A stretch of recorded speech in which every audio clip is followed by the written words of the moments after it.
Okay. Okay, so this is Symphonic Band. This is 7th and 8th graders.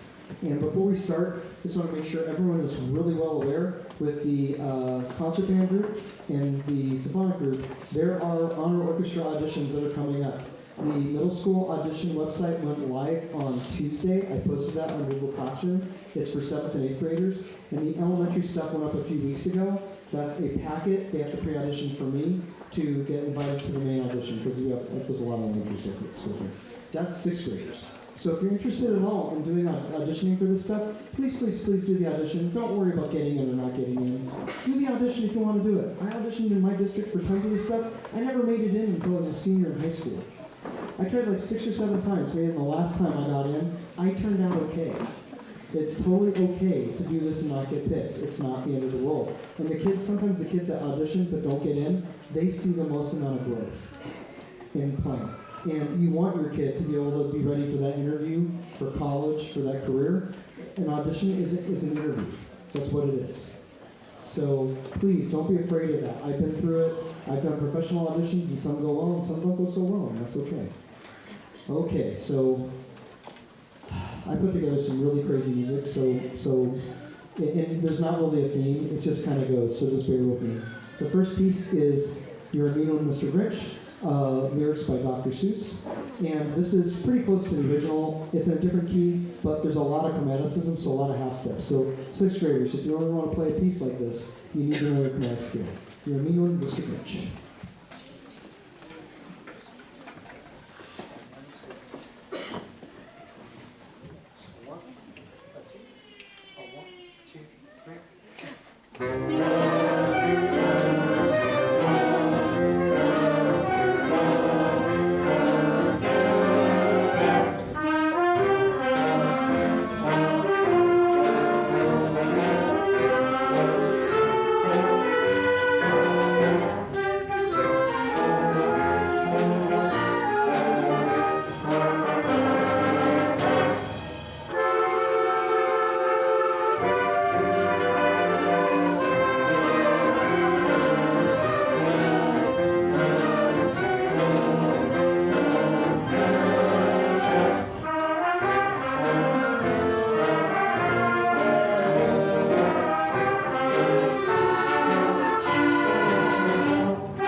So a few years ago, James Meredith, a retired band teacher, middle school teacher, was golfing with a bunch of friends, and they were coming up with some ideas for pieces. And they're like, James, you composed stuff for your school band.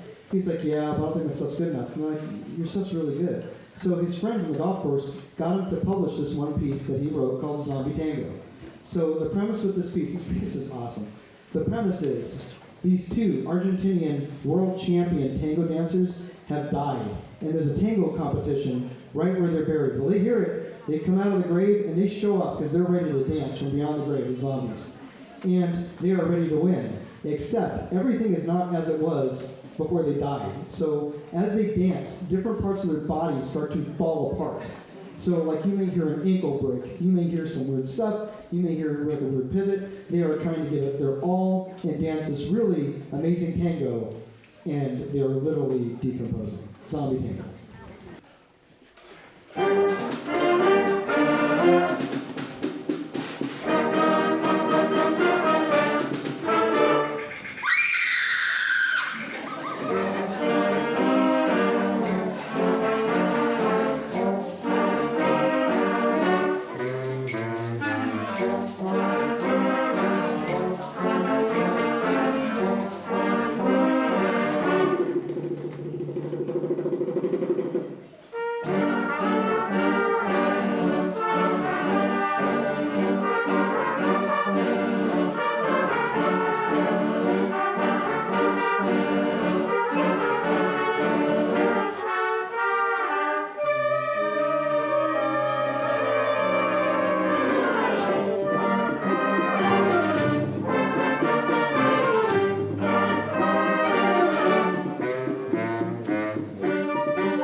I think they won that competition.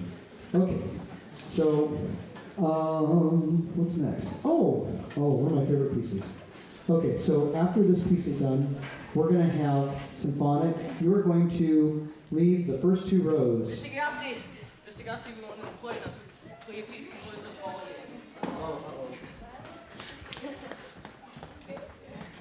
a lot of fans want to play Santa at the Symphony. It's a combination of classical and holiday pieces. Oh, I don't know. So what we were going to do basically some classical pieces, but you think, what is this? This is both? Yeah, it's both. I don't think this is a good idea. It's a compromise for both sides that the band chose and makes everyone happy. I don't think. Is this a good idea? Yeah. You're in on this? Yeah. We're gonna. Okay, so Santa at the Symphony, whatever this is.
Gunnar, whose idea was it to put 1812 Overture with Silent Night?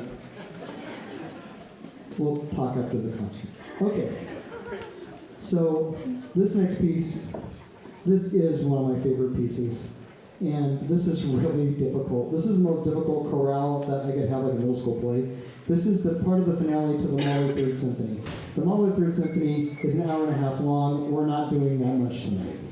We're just going to do the last 4 minutes of it. And it's a chorale, but it's a very complex chorale. Mahler was known in his time as a conductor. He wrote this piece around, I think, 1892, around there. He was known as a conductor, world-class conductor, who wrote symphonies on the side. And the musicians complained when he did his stuff. This stuff was just stupid hard. But the music is amazing. And this is basically a Bach chorale made super complex. There is a lot of dissonance. It's going to sound like long notes. It's not. There's a lot of dissonance, and the notes go, and they're dissonant, and they move right where they need to go. It's basically line over function. You're doing the musical line over the chord progression. The chord progression is not important. The musical line of each part is the important part. So when you hear third clarinet go, some weird thing, that is correct. Because in context, it is what Mahler wanted, and it sounds really pretty. And I told these guys they can't get too emotional doing this, because they get into it, they want to play louder and louder, and then their instrument doesn't work right. So we're going to see how this goes tonight, and I think you're really going to enjoy this. This is the finale to the Mahler 3 Symphony.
Okay, I see first row, stay standing to the first row hand with those pictures.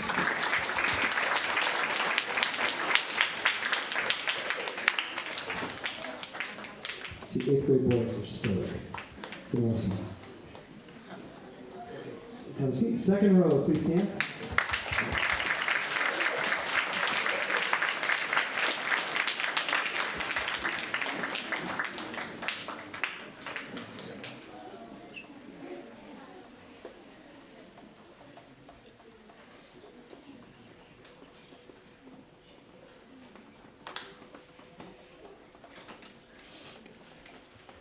Third row, please stand.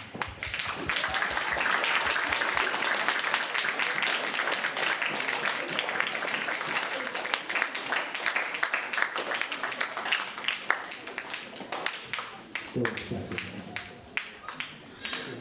Fourth row, please stand.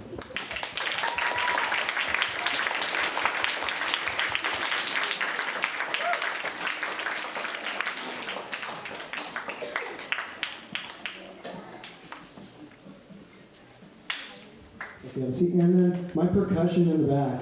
Give me a hand.